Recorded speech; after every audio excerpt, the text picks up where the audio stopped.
I have filmed this about 100 times at this point, but we have started a podcast. For those of you who haven't seen me in a while, or for those of you who don't know me, I'd love to reintroduce myself. My name is Angela Lauren.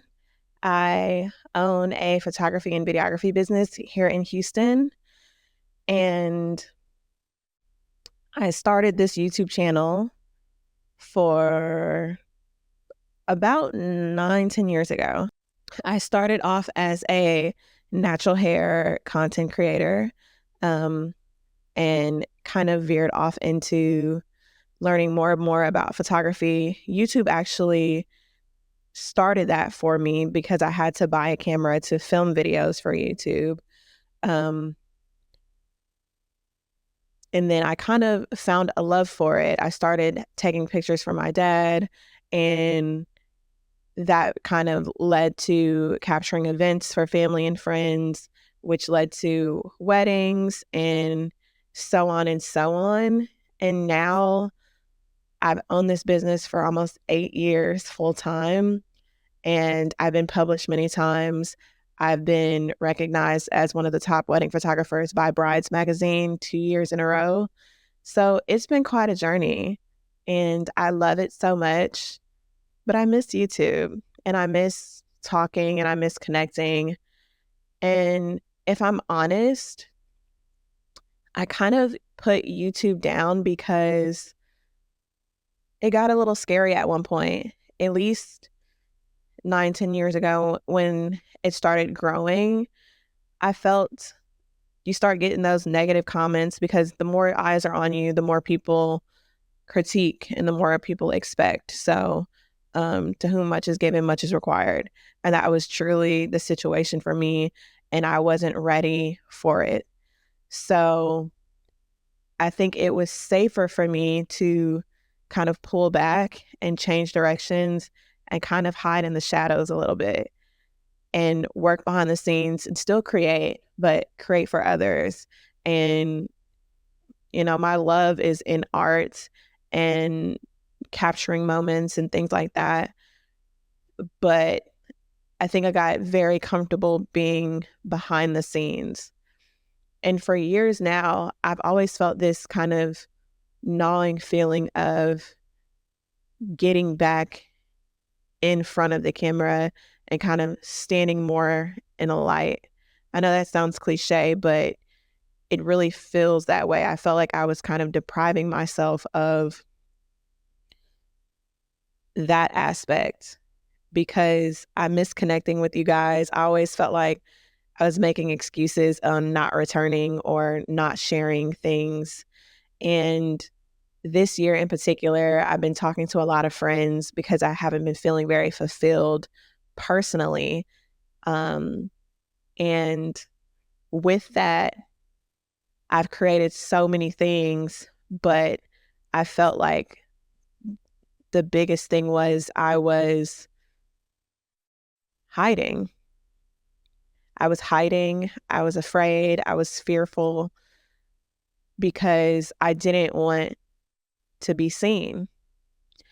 It was safer to not be seen because when you are seen, it's there's a vulnerable aspect where people can criticize and judge. And as I was talking to my friend about what direction I need to take, I was scrolling through Instagram and I came across a post, and the post said, "The more you let yourself be seen, the more you will attract those who are truly in alignment with you. It's time for you to embrace yourself so others can embrace you." And that hit me like a ton of bricks.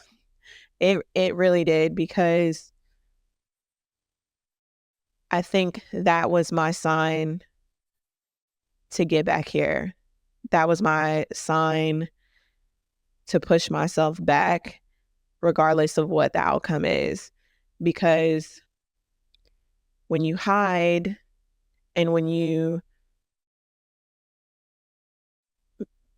step back and ignore where you're supposed to be, you deprive yourself of growth, you deprive yourself of community, you deprive yourself of the journey that you actually need to be on. And I feel like that's what I've been doing for so long. I've been misdirecting myself and telling myself this is where I need to go because it felt safe. And what I'm learning is regardless of what you do, there's no safety anywhere really. You will always be amazing, beautiful, grand, goat material to someone, and then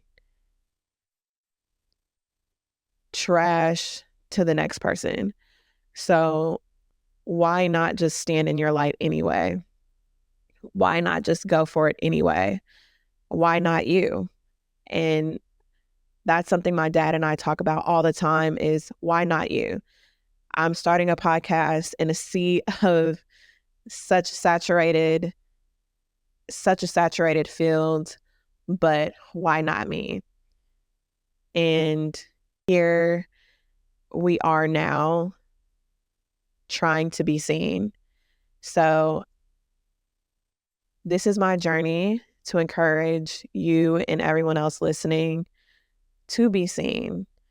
And what that means to me is no longer just being an audience member, no longer just waiting and watching everyone else try, but actually being in the stadium, actually being the one that plays in the game, being one of the players in the game,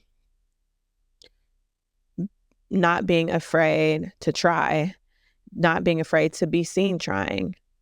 So, with that being said, welcome to the To Be Seen podcast.